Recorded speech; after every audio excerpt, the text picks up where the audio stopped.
Anyway, anana sa Pikas Linya, ang Bombo Radio Cagayan de Oro alang sa itong Bombo Reports Mindanao Connection. Ang pag-reset no, sa eleksyon diyan dapita sa Bangsamoro or parliamentary election sa first regular parliamentary election sa Bangsamoro Autonomous Region in Muslim Mindanao, diin si Congressman Zia Alonto Adjong maogyoy principal nga author niini no sa House of Representatives. Sumala pa ni Congressman Adjong nga nasangpit nga certification nag-underscore sa national government's commitment aron gyud nga masiguro ang kalinaw diyan dapita sa Bangsamoro, labi na ang Bangsamoro electoral process no nga dili lamang democratic kundi naka-abos usab sa kondisyon aron gyud ma-promote ang stability, inclusivity o genuine representation Bombo Radio Mindanao.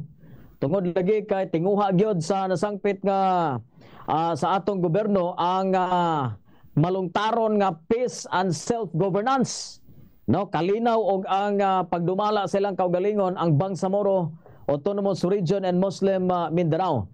So ang House of Representative ang mipasar naman no sa nasangpit nga pag-certified nga urgent sa maong pag-reset sa parliamentary election sa BARM niadto pang December 17 sa milabay nga tuig. Unya dayon good news sab kay sa Senado gikuan na sa duna na po'y counterpart dito dapita nga pag-certified nga kini ba nga urgent no tungod lagi kay kinahanglan i-plaster pa gyud sumala pa Bombo Radio Mindanao para gyud nga plaster jud kaayo ang first regular parliamentary election sa Bangsamoro Autonomous Region, particular na gyud sa atong lalawigan sa Lanao del Sur, Bombo Radio Mindanao. Wala itong mga dagkong mabalita gikan diri sa atong lokalidad o karo ilabyog ta dito dapita sa Bombo Radio Davao, pinaagi ni Bombo Danica Baguio. Daghang salamat Bombo Radio Cagayan de Oro, Bombo Lawrence Hiralde, una lakat sa mga panahon dir karon. Hapsay kaayo nga mong kawanangan walay mga timailhan nga adunay umalabot nga mga pag-ulan. Pagpaburug na sa kanang hugnal sa mabalita nga among nahipos karong nga buntaga gumikan kay hisgutan nga 2025 national budget. Human nga subling gidepensahan kagahapon ni President Ferdinand Bongbong Marcos Jr. ato sa pagtambong niini sa 28th National Convention of Lawyers nga matud palagi gibasa og gi-review daw niya pag-ayong 4,057 kay mga pages sa General Appropriations Act. Gibulgar sa pikasbahin ni kaning House Speaker nga si Pantaleon Alvarez nga aduna lamang day dakong posibilidad nga ang nagbutang daw og blanco nga budget sa BICAM report posibleng pipila lamang ta mga personahe under the administration of Marcos Jr. Sama kuno nila House Speaker Martin Romualdez, Chairman of Appropriation Committee ug ang Secretary General kay dugang paninig nga sa printing kuno nga proseso sumala pa ginaatiman na daw ang pagbutang sa maong mga amount aya kini nga ginapadala ngadto sa pangulo ug wala matud pa kini nahisubay ngadto sa balaod kay nung duman ni atong milabay nga adlaw kauban niya ungab ug ni si Rodriguez no nga nagduso ni silang petisyon ngadto sa Korte Suprema nga i-konsiderang unconstitutional ang gipirmahan nga 2025 national budget niya PBBM diin kay nung duman usab ni atong milabay nga semana gibutya no gibulgar ni FPRRD nga adunay susama nga kakulian apan depensa ni PBBM nga bakakon kuno ang kanihing Pangulong Rodrigo Duterte. Now, kinahanglan matud pa nga kung unsa daw ang naaprubahan sa plenaryo, mao dapat ang mabutang og pirmahan sa presidente kay gipasabot usab nini nga sakto nga proseso dapat ang buhaton aya pa man kini nga moabot ngadto sa pangulo kay lagi dugang pausab sa pikasbahin ni Davao City 3rd District Congressman Isidro Ungab nga gumikan na pirmahan na daw sa presidente ang budget angay na lamang daw matud pa nga ipasangka kini sa Korte Suprema aron nga makita og sakto ang mga anomalya sa mong report ug nagasalig sila nga hatagan daw nig pagtagad ngadto na usab sa korte.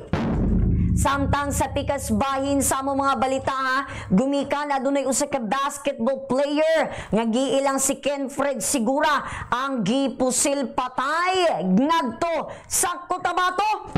Kay gilayong nabugtuan siyang kinabuhi ang basketball player o former Arellano University shooting guard o lakip na Maharlika Pilipinas Basketball League player nga si Kenfred Kintoy Sigura kung giilang Mr. Piso-Piso. Kay una niini gipusil si Sigura samtang sakay sa iyang kotse sa barangay Pulang Lupa, Mlang, Cotabato niadtong milabay nga adlaw. Nga mo inahimong hinungdan nga naigo ni nga sa kilid nga may resulta na usab sa iyang hinanaling kamatayon. Kauban niini ang iyang pag-umangkon dihang nahitabo ang pagpamanhig human silang mitambong sa usa ka invitational basketball tournament ngadto sa Mlang apan samtang naglawig sa National Highway kalit matod pang gipusil patay ang biktima sa wala pa mailing suspitsado nga sakay sa usa ka puti nga kotse. Nga mo lagi na gisaysay pa sa asawa sa biktima kay atong maning eksklusibong na hinabi no ngadto sa Digo City kay taga Digo City man ni sila.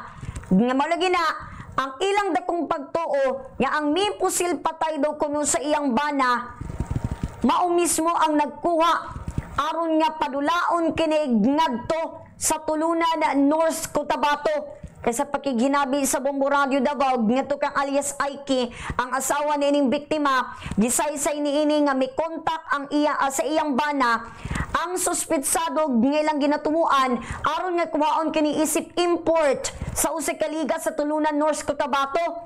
Apan mo lagi na sa wada man nilang higayon nga dako ilaha nga pagtuon nga mismong ang nag-invite sa iyang bana ang mismo lamang nga miunay og patay na usab niini.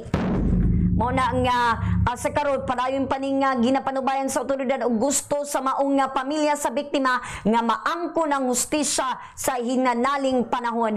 Bombo Radio Philippines Mindanao area mao kadang pagpabarog sa kadang hugna sa mga balita atong ipasa ang linya ngadto sa Bombo Radio Jensen pinaagi ni Bombo Edna Mendoza. Daghang salamat Bombo Radio Davao, Bombo Danica Baguio. Ang lakat karon sa panahon diri sa Baydakbayan sa Santos nindot ang among palibot, walay ti mailhan nga magbundag ang ulan. Ni ana karon ang mga ikatulong hugna sa ato mga balita alang sa Bombo Mindanao Connection. Gipaklaro sa among Traffic Enforcement Unit kon TEO diri sa buong syudad sa Los Santos ka dili negosyante ang usa ka lalaki nga gikiingon nga nakabangga patay diri sa among syudad sa Los Santos kung asa miikyas pa kini or nakabiktima may mga hit and run nga nahitabo diri sa buha gumikan kay nahimong diskusyon karon diri sa among syudad sa Los Santos kay baluan nga sa biagi mga adlaw adunay usa ka babaye ang patay yang partner na pa sa ospital human ang baagaan sa usa ka kotse o usa ka sakyanan SUV diha sa ang lagaw ning dakbayan sa Los Santos ug ang driver sa musakanan ang nikagi gwilayon pila pa ka adlaw una ni balik diri sa syudad niabot pa siya Cagaya de Oro ni uli dire di balik gubikan kay gusto niya na mag-surrender. So sa mga migawas sa istorya matod pa nga ginadapigan o ginakampahan kapihan sa atong authorities gubikan kay usa daw kada kong negosyante pero gipaklaro sa among taga-TEO nga dili kana tinuod ginasugo-sugo lang kini gihula dili na iya sakyanan gihulan niya lang sa igsuon og mao daw na ang kabatuoran. Walay to dili tinuod ang mga migawas nga istorya nga usa ka dakong negosyante ang nakabangga patay sa usa ka babaye diri sa Mua. So nakaabot sa Cagayan hangtod di balik dire o gipaklaro pud sa TEO nga wala ka nag-detain gumikan kay sobra na sa gikatakda nga panahon nga i-detain ang mga lalaki dapat regular filing ipatuman kay kung himuon daw ka na sa atong Traffic Enforcement Unit magresulta ka na nga illegal detention og sila pod ang maapreso o kaha mabilanggo. Mao kadto ang atong ikatalong hugna sa atong mga balita gikan diri sa Bombo Radio Jensen, samtang ang upat ka hugna ihatod kaninyo sa Bombo Radio Butuan pinaagi ni Bombo Benji Barasan. Salamat Bombo Edna Mendoza sa Bombo Radio Johnson. Sa malagkat sa panahon, diri sa Managbayas, Butuan, karong mga orasa, way mga pagtutaligsik nga mga salatian, pero bugnaw kaing gihapon ang among palibot, kumikan stunog nga among nasinatian. Taliya sa ikaupat nga mga balita sa Bombo Reports, Mindanao Connection, i-deklara o giklaro sa taga National Commission on Indigenous Peoples kung NCIP Regional Office 13, nga kining grupo nga nagpailang tribo kining Federal Tribal Government of the Philippines usa ka bugos o dili rehistradong grupo sa nagpailang tribo. Ni Attorney Leslie May Plaza, Regional Hearing Officer sa NCIP Regional Office 13, nag-claim ang maong grupo sa ilang ancestral land sa Tibok, Surigao City o gilakip pa gyud pinagis pag-angkon sa tibuok nasod Pilipinas. Dugang nini duha lamang ang gilang lehitimong tribo nga adunay Certificate of Ancestral Domain Title kon kadti sa may probinsya sa Surigao del Norte, ang kadti 048 o kadti 04254 kansa mao lamang ang tribong Mamanwa, Indigenous Culture Communities, Indigenous Peoples kon ICC-IPs. So by nini giawag karon ni Attorney Plaza ang publiko nga magbantay sa mga nagpakaron ingnon nga mga miyembro sa tribo og moangkon nga ilan nadayoning ancestral domain. Sumapa nini ang pagbahin sa usa ka tribo dili matud pa kini pinaagi sa ibayad nga salapi tod kay ang pagkatribo mamahimo magkining naa maglatay sa dugo sa usa ka tawo. Mana Bombo Radio Mindanao ang ikapat nga ugna sa mga balita sa Bombo Radio o sa Bombo Reports Mindanao Connection. This time natong ipalabyo katong signals Bombo Radio Coronadal pinagi usab ni Bombo Donald Pitogo. Mga Bombo Radio Butuan, Bombo Benji Barasan, mga kabombo may buntag kanatong tanan. Takaw sa Panyempos, Dagpayans Coronadal karong buntag og sa 12 oras sa mo ang area of responsibility hawan ang mga kabanangan og walay mga natala nga pag-ulan sa mo ang Dakbayan karong buntag. Paurog na sa ikalimang hugna sa atong mga balita sa Bombo Reports Mindanao Connection. Mikabat sa kapin 2 million pesos o sobra pa ang balor sa smuggled cigarettes nga nasamsam sa otoridad sa usa ka Comelec checkpoint sa National Highway Barangay Poblacion, Makilala, Cotabato Province. Ini ang gikopermar ni Police Chief Master Sergeant Richie Sulga, ang spokesperson sa Makilala PNP sa pagkikinabi sa Bombo Radio Coronadal. Ginhiwat ang operasyon, itayang operasyon sa operatiba sa Makilala PNP, Regional Intelligence Division 12, Regional Mobile Forces Battalion 12, kung asa nakabaton sa impormasyon nga naay mulusot nga van nga may karga nga smuggled cigarettes gumikan sa North Cotabato padulong sa Digos, Davao del Sur.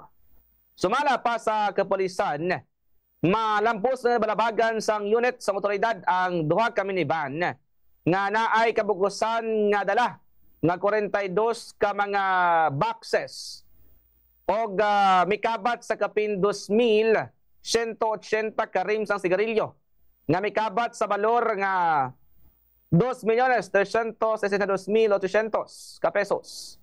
Ikilala ang driver sa salakyan nga sanday alias Mike og alias Adsal nga lunsay naa sa tamang pangidaron og napaslawan na mga ini nga mapakita sa mga dokumento sa ilang pagbiyahe angot sa ilang karga nga mga sigarilyo. Sa karon, magatubang sa kaso nga paglapas sa Republic Act 10845 o kon Anti-Smuggling Act o Republic Act 12022 o kon Anti-Agricultural Sabotage Act ang mga dakpan nga mga sospek. Una nagipahayag ni Police Major Risa Hernaez, ang Regional Public Information Officer sa Police Regional Office Region 12, nga padayon ang ilang ginatinguha garon nga operasyon aron masawata ining smuggling activities sa pila ka smugglers dinhiya sa amuang area of responsibility sa bugos nga Region 12. Nagapanawagan pod si Hernaez sa publiko og tanang mga nakabalo sa impormasyon sa smuggling activities dinhiya sa rehiyon nga ipalapit sa otoridad aron nga madakpan ang mga ginapangita sa kasuguan, labi na sa mga nagapalusot sang smuggled cigarettes pagkadto sa mga tindahan dinhiya sa rehiyon. Mao kanang nahipos naton nga balita nagikan sa area of responsibility sa Bombo Radio Coronadal. Atong ibalik ang koneksyon sa Bombo Radio Cagayan de Oro. Pinay kang Bombo Lawrence Heralde. Bombo Radio Mindanao, mao ka na itong mga balita sa Bombo Reports Mindanao Connections. Adlaw karon nga Bernes, Enero 31. Sa ato nakauban sa Bombo Radio Davao, si Bombo Danica Baguio. Sa Bombo Radio Jensen, si Bombo Edna Mendoza. Sa Bombo Radio Butuan, si Bombo Benji Barasan. Sa Bombo Radio Coronadal, si Bombo Donald Pitugo. Gikan diri sa Bombo Radio Cagayan de Oro, ako si Bombo Lawrence Heralde para sa pambansang radyo ng Pilipinas, Basta Radio Bombo! Mga kanang mga kabombo ang naglangkob sa itong Bombo Report sa Mindanao Connection.